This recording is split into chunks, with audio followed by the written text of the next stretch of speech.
Postal ballot की बात मैं कर रहा हूँ। हाँ, पोस्टल बैलेट क्योंकि काउंट होता है, लेकिन अगर मेरा पोस्टल बैलेट में गया तो मेरे परिवार का वो ईवीएम में गया, ईवीएम को अलग से काउंट नहीं कर सकते हैं। इसका मतलब अपने मुद्दे पर शिक्षक कर्मचारी उसका परिवार खड़ा रहा।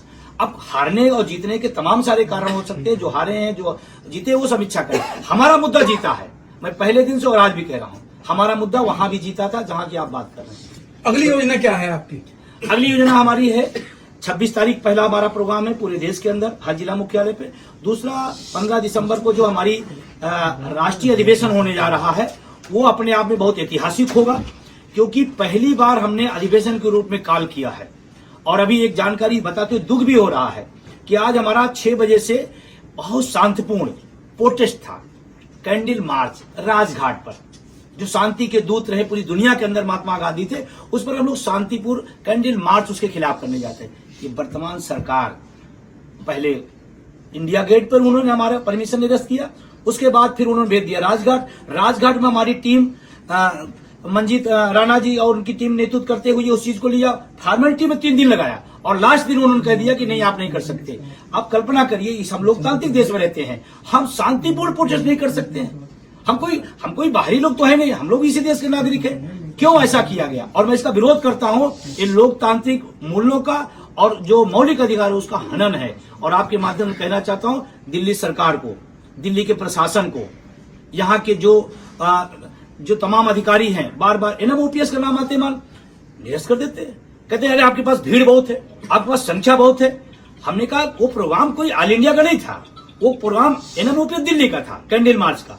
उसमें कुछ लोग शामिल होते, आपने उसको निरस्त कर दिया। कौन से बेस पर? रैली राजनेताओं की कर रही हो तो आप पूरी छूट है, हम अपनी बात कहना हो तो दिक्कत है। सर नौकरियां ही नहीं है तो पेंशन किस बात की? बहुत बढ़िया सवाल है, बहुत अच्छा सवाल है। और मैं इस बात के लिए मुझे खुशी है कि मेरे एनएमओपीएस की टीम लगातार जो निजीकरण सरकार द्वारा किया जा रहा है, सरकारी विभागों का, सरकारी संस्थाओं का, वो खतरनाक है। और देश के नौजवानों का साक्षर है, 30 लाख पद खाली हैं, उसको आप नहीं भर पा रहे। आपका एमपी एमएलए की सीट एक दिन खाली नहीं रह पाती। 6 महीने के अंदर आपने रूल्स बना रखा कि उसके अंदर अंदर हो जाना है।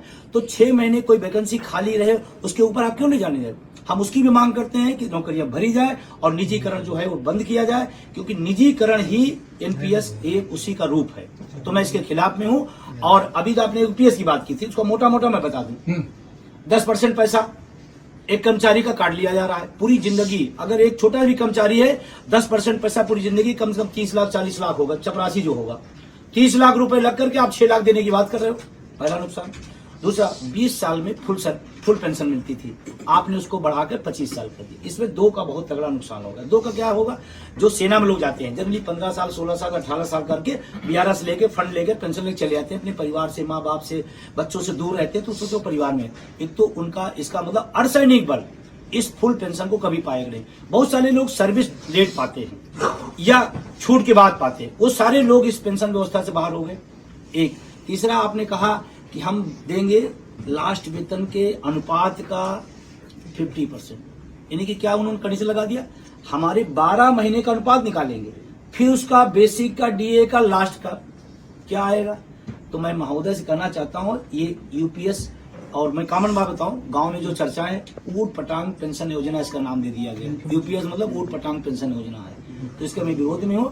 और मैं चाहता हूं देश में पेंशन बहाल हो। 4 राज्यों के अंदर हम लोग संघर्ष करके बहाल कराए हैं, आने वाले समय में हम लोग और उसको मदद से लड़ेंगे और आगे बढ़ाएंगे। ठीक, थैंक यू।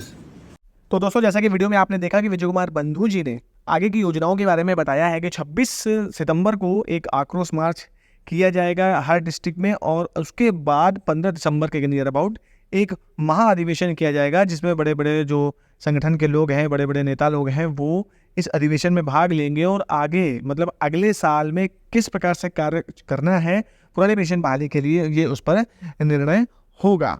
सबसे बड़ी बात दोस्तों ये है कि ये सब चीज़ें करने से क्या होगा। लोग पूछते हैं ऐसा करने से क्या होगा, वैसा करने से क्या होगा। तो देखिए, सबसे बड़ी बात होती है ना कि किसी भी काम को यदि आप कर रहे हैं तो उस पर कंटिन्यूसली काम करते रहना। यदि आप कोई भी काम कंटिन्यूसली करते रहते हैं तो उसका एक इफेक्ट अगले पार्टी पर अलग ही पड़ता है। तो वो ये समझ में आता है कि नहीं, ये अपने मुद्दे के लिए अभी भी डटे हैं, और इससे क्या होता है कि जो विपक्षी सरकार जो सरकार है उसके भी माइंड में ये चीज़ आती रहती है कि कहीं ऐसा ना हो कि हमारा वोट बैंक चला जाए। इसका साक्षात उदाहरण मैं आपको बता देता हूँ कि लोकसभा इलेक्शन जब हुए थे दोस्तों, तो वोट फॉर ओपीएस की मुहिम चलाई गई थी और इस वोट फॉर ओपीएस की मुहिम से सरकार को वोटों को लेकर काफ़ी घाटा सहना पड़ा। काफ़ी सरकारी कर्मचारियों ने वर्तमान सरकार को वोट ना देकर ओपीएस मुद्दे पर वोट दिया और जिसका लाभ जो है वो विपक्षी सरकार ले गई, जिन्होंने ये बोला था कि यदि हमारी सरकार बनेगी तो हम पुरानी पेंशन योजना को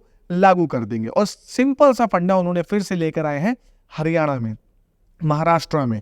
देख सकते हैं आप, वहाँ पर भी जो विपक्षी सरकार है उसने साफ साफ कह रखा है कि यदि हमारी सरकार बनती है तो हम पुरानी पेंशन योजना को बहाल करेंगे। अपने मैनिफेस्टो में भी उन्होंने इस चीज़ का जिक्र किया और भी नई नई चीज़ें गारंटीज कर्मचारियों को दी है। बट कर्मचारियों का जो मेन मुद्दा है और जो कर्मचारियों को जो मेन फोकस है वो है पुरानी पेंशन योजना। और सरकार भी ये भली बात समझ चुकी है कि यदि सत्ता में रहना है तो पुरानी पेंशन देना ही पड़ेगा। कई जगह आपने देखे भी होंगे कि ये स्लोगन चलते हैं कि जो पेंशन देगा वो राज करेगा, अदरवाइज उसको सत्ता से बाहर कर दिया जाएगा। तो वोट की चोट बहुत असरदार होती है। अब देखना दोस्तों ये है कि आगे किस प्रकार से कार्य होता है, कौन जीतता है कौन हारता है, ये तो दोस्तों चुनाव के बाद ही पता चलेगा। फिलहाल खबर ये थी, मेरे द्वारा दी गई जानकारी अच्छी लगी है तो प्लीज़ वीडियो को लाइक करिए, शेयर कीजिए, कमेंट करिए। मिलते हैं अगले वीडियो में, तब तक के लिए जय हिंद, जय भारत।